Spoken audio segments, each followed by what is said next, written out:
오늘 우리가 함께 읽을 말씀 사사기 21장, 사도행전 25장, 예레미야 35장, 시편 7편, 8편 말씀입니다. 자, 오늘 말씀으로 나눌 주제는 재판입니다. 그 사람의 판단은 흔들립니다. 욕심과 두려움과 이해관계에 따라서 얼마든지 기울어집니다. 오늘 말씀은 사람의 판단이 어디까지 잘못될 수 있는지를 보여주면서 우리가 참으로 의지해야 할 의로운 재판장이 누구신가 이것을 분명히 밝혀줍니다.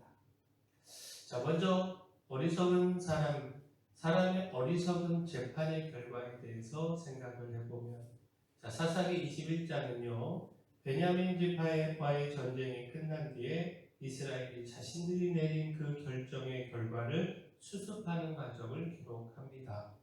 그들은 베냐민 지파가 거의 끊어지게 된 것을 보고 슬퍼했지만 문제를 하나님의 말씀으로 해결하지 않았습니다.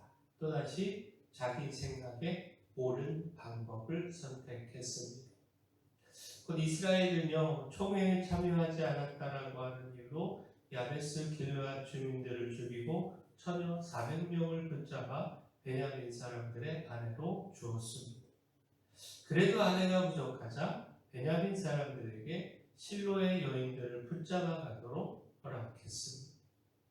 한 지파를 살리겠다라고 하는 명분으로 또 다른 폭력과 불의를 행한 것입니다. 이 모든 혼란의 뿌리를 성경은 한 문장으로 밝히는 데에 사사기 21장 25절에 그때에 이스라엘의 왕이 없으므로 사람이 각기 자기의 소견에 옳은 대로 행하였더라. 이스라엘은 왕이신 하나님의 다스리심과 그 말씀에 순종하지 않고 각자 자기의 판단을 기준으로 삼았습니다. 그 결과 잘못된 판단을 또 다른 잘못으로 해결하며 비극을 키웠습니다. 자, 우리도 자신의 판단이 옳다라고 확신한 나머지 말씀을 묻지 않을 때가 있습니다. 그러나 선한 목적을 내세운다고 할지라도 잘못된 방법까지 정당해질 수는 없습니다. 그러므로 내 생각을 절대화하지 말고요. 하나님의 말씀, 그 말씀을 판단과 그 선택의 기준으로 삼는 우리 모두가 되기를 소원합니다. 자, 또한 우리는요, 그 판단을 자주 사람의 눈치를 보는 판단으로 기울어 행하곤 합니다. 사도행전 25장은요, 바울이 베스도 총독 앞에서 재판받은 일을 기록합니다. 유대 지도자들은 바울을 예루살렘으로 옮겨달라고 요청을 했지만 그들의 속셈은 길에서 바울을 죽이는 것이었습니다. 베스도는요, 바울을 가이사랴에서 신문했고 유대인들은 여러 가지 중대한 제목으로 그를 고발했지만 확실한 증거를 제시하지 못했습니다. 베스도는요, 그들의 고발이 자신이 예상했던 그 범죄의 문제가 아니라 유대 종교와 바울이 살아있다라고 주장하는 예수에 관한 논쟁임을 알게 되었습니다. 로마법으로 처벌할 만한 분명한 죄를 찾지 못한 것입니다. 그럼에도 그는요, 바울을 석방하지 않고 유대인들의 마음을 얻고자 예루살렘에서 다시 재판받겠느냐 이렇게 물었습니다. 바울은 예루살렘으로 옮겨질 경우에 공정한 재판을 기대하기 어려울 뿐만 아니라 유대인들의 음모로 생명까지 위협받을 수 있음을 알고 있었고요. 그래서 자신이 가이사의 법정 앞에 서 있으며 유대인들에게 아무 잘못도 행하지 않았다라고 하는 것을 밝힌 뒤에 로마 시민에게 주어지는 권리를 따라서 가이사에게 상소했습니다. 베스도는요, 바울에게서 분명한 죄를 찾지 못했지만 유대인들의 요구와 자신의 정치적 입장을 판단해서 의식해서 정확한 판단을 내리지 못했습니다. 자, 이처럼 사람의 판단은요, 여론과 이해관계, 두려움과 욕심에 흔들릴 수 있습니다. 우리도 진실과 공의보다 사람의 마음을 얻는 일을 앞세울 수 있습니다. 그러므로 사람을 기쁘게 하려고 하는 마음 내려놓고 손해가 있더라도 사실과 진리를 따라 공정하게 판단해야 합니다. 더불어 결코 치우치지 않는 재판장, 그분은 오직 하나님 한 분이심을 우리가 바로 깨달아야 합니다. 시편 7편에서는요, 다윗이 부당한 고발과 박해를 받으며 하나님께 판단을 구하고 있습니다. 그는 자신의 힘으로 원수에게 복수하지 않고요, 모든 사람의 마음과 양심을 감찰하시는 하나님께 자신의 사정을 맡겼습니다.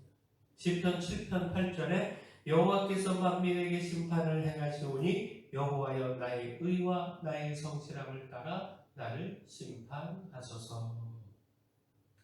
다윗이 자신의 의를 말한 것은요, 자신에게 전혀 죄가 없다라고 하는 뜻은 아닙니다. 자신이 받고 있는 이 고발과 관련하여 무죄함을 하나님 앞에 호소한 것입니다. 하나님은 감추어진 동기까지 아시며 사람의 말이나 겉모습에 속지 않으십니다.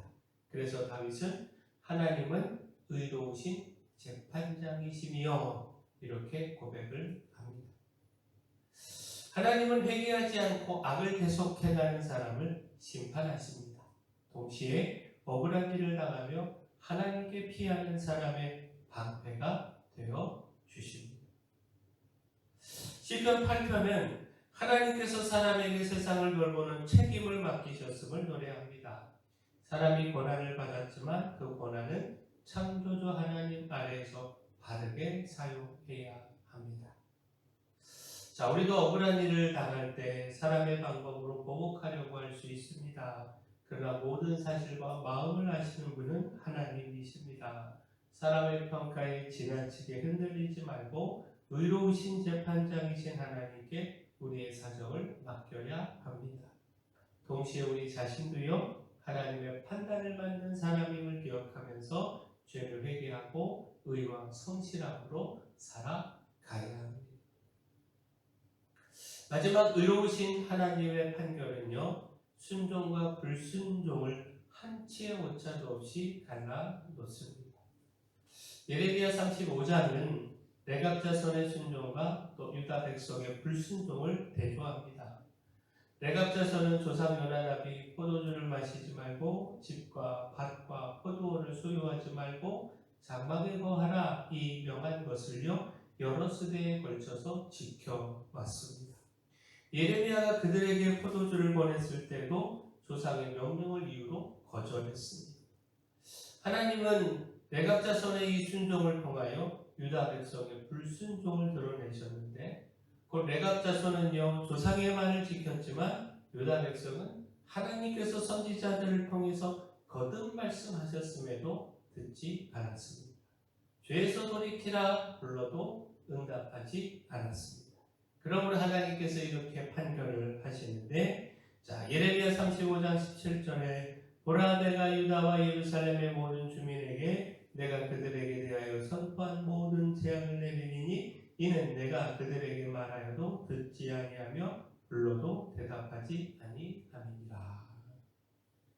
자, 반면 레갑 자손에게는요, 예레미야 35장 19절에 내 앞에 설 사람이 영원히 끊어지지 아니하리라. 네, 약속하셨습니다. 자, 하나님의 판결은요, 사람의 지위나 힘에 따라 치우치지 않습니다. 하나님의 말씀을 듣고 순종하는 사람과 계속해서 말씀을 거부하는 사람을 정확히 판단하십니다. 그러므로 우리는 모든 것을 바르게 판단하시는 주님을 신뢰하며 말씀에 순종해야 합니다. 하나님의 의로운 판결을 믿고요, 끝까지 주님의 뜻을 따라 살아가는 것이 우리의 길입니다. 자, 사람의 연약함과 욕심 때문에 불의하게 판단하고 그 결과 비극을 낳기도 합니다. 그러나 하나님은 언제나 의롭게 판단하시는 재판장이십니다.